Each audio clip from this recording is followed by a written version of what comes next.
para guru, wali asrama, semua pihak yang telah bekerja keras. Saya tidak menduga bisa begini cepat. Salah satu sekolah rakyat hari ini sudah 100 yang beroperasi. Saya dapat laporan akhir September, 2 minggu lagi, 3 minggu lagi akan jadi 165 sekolah rakyat.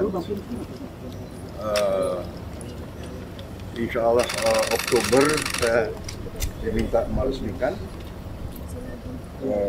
Jadi saya tadi melihat, saya kira cukup prestasi. Kementerian Sosial, Kementerian Pendidikan Dasar dan Menengah, para guru, wali asrama, semua pihak yang telah bekerja keras. Saya tidak menduga bisa begini cepat. Tahun depan akan kita tambah 100 lagi ya, 100 lagi, terus setiap tahun 100. Sasaran kita 500 sekolah rakyat di titik-titik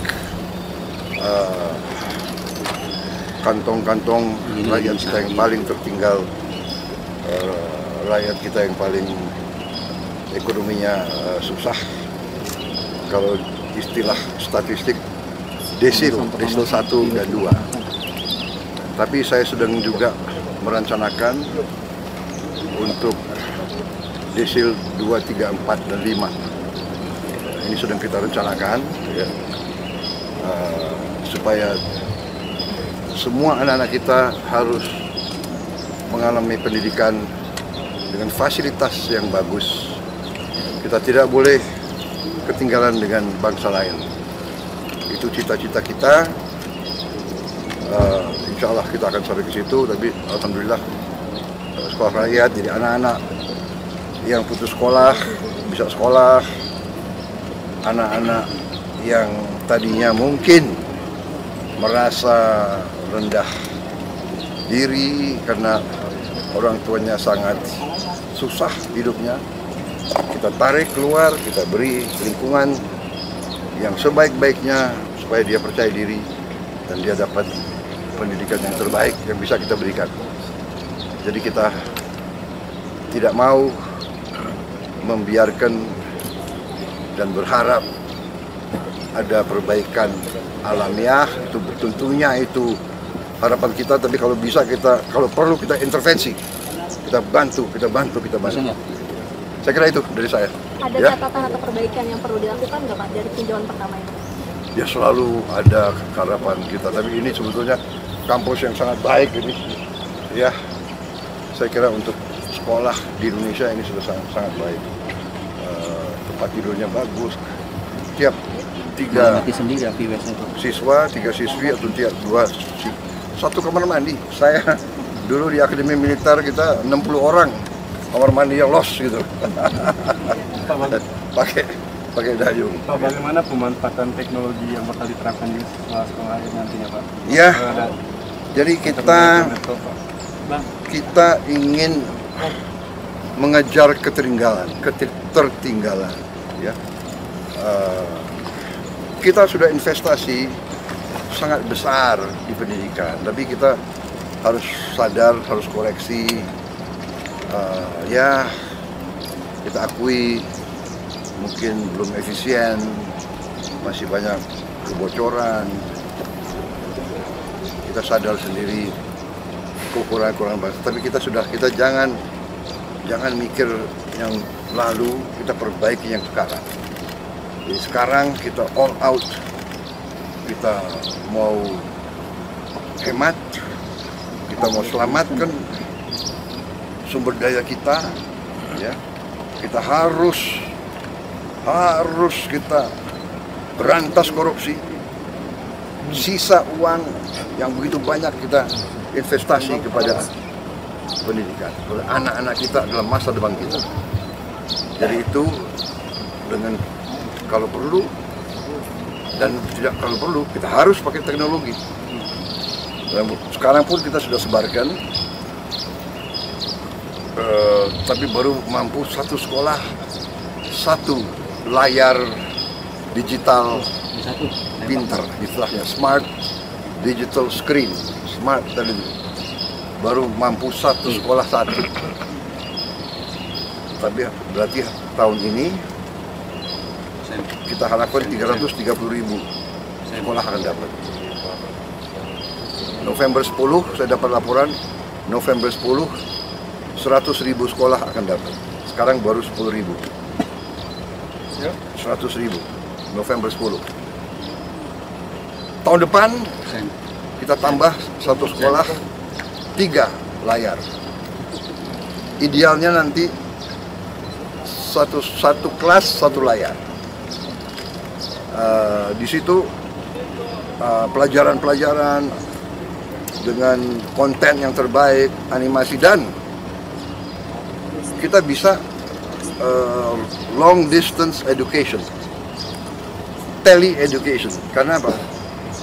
Untuk membantu daerah-daerah terluar, terpencil, juga daerah-daerah di Jawa, Sumatera, Kalimantan, Sulawesi yang guru-gurunya kurang guru, atau gurunya juga mungkin penatarannya agak terbatas. Ada guru-guru yang terbaik. Tiap mata pelajaran kita akan seleksi mungkin 20-30 guru terbaik. Tiap mata pelajaran akan siaran dari studio jarak jauh. Berarti secara teoritis guru ini bisa bantu semua kelas di seluruh Indonesia. Jadi itu tadi teknologi kita gunakan, ya. Dan juga smart TV ini interaktif. Jadi itu kamera juga. Jadi saya dari pusat, saya bisa lihat kelas yang nggak ada gurunya. Saya bisa lihat kelas yang mungkin gurunya kewalahan atau gurunya. Jadi ini kita bisa lihat. Jadi ini saya, ya we try our best. Kita akan berusaha segala cara untuk anak-anak kita disiapkan, dididik yang terbaik. Kita tidak boleh kalah, karena dunia akan datang penuh dengan persaingan yang ketat. Oke. Ya, nanti tunggu waktunya biar kalian ada semangat. Baik, terima kasih. Kita sekolah rakyat Bu ya. Oke ya. Sekolah rakyat nanya Menko Polhukam. Pak, tadi kan sempat interaksi dengan siswa sekolah rakyat Pak ya. Jadi apa Pak yang jadi disampaikan Pak? Guru seperti apa, dan kalau di daerah kan mereka jauh-jauh jaraknya untuk ke sekolah Pak. Apakah ada asrama-asrama atau karena ada beberapa guru yang bilang sekolahnya jauh. Ya. Kita akan perbaiki. Ya. Kita akan perbaiki dan kita akan buktikan. Kita tidak hanya angan-angan, punya visi. Kita harus mulai dengan cita-cita, mulai dengan impian, tapi kita harus mencapai dengan real. Sekarang sudah ada 100 sekolah rakyat real. Minggu depan, 2 minggu lagi 65, tahun depan 100 lagi. Nanti sekolah yang lain kita perbaiki semua. Ya. We make the impossible possible. Yang tidak mungkin kita bikin mungkin. Dengan niat, dengan kepercayaan diri, dengan tekad. Ya. Selalu think big, do our best, make the impossible possible. Ajaran beliau, mantan Menteri Pendidikan, mantan Menteri Komdigi. Jadi akan ada pelatihan terus-menerus ya Pak untuk guru-guru. Terus. Dan inilah tadi Smart TV, mereka bisa belajar juga di luar. Karena kontennya itu 24 jam. Dia bisa kembali ke murid-murid yang nanti kurang ini, bisa ulangi lagi pelajaran. Bisa ulangi, dan itu bisa juga diakses dari handphone. Semua konten bisa dari handphone. Guru pulang, dia bisa buka. Jadi kita interaktif. Jadi nanti saya kira ada interaktif ya. Ada interaktif nanti sama Dikdasmen. Guru-guru kita bikin kelas penataran khusus. Ya. teknologi akan membuat ini mampu kita laksanakan. Oke, terima kasih. Terima kasih Pak.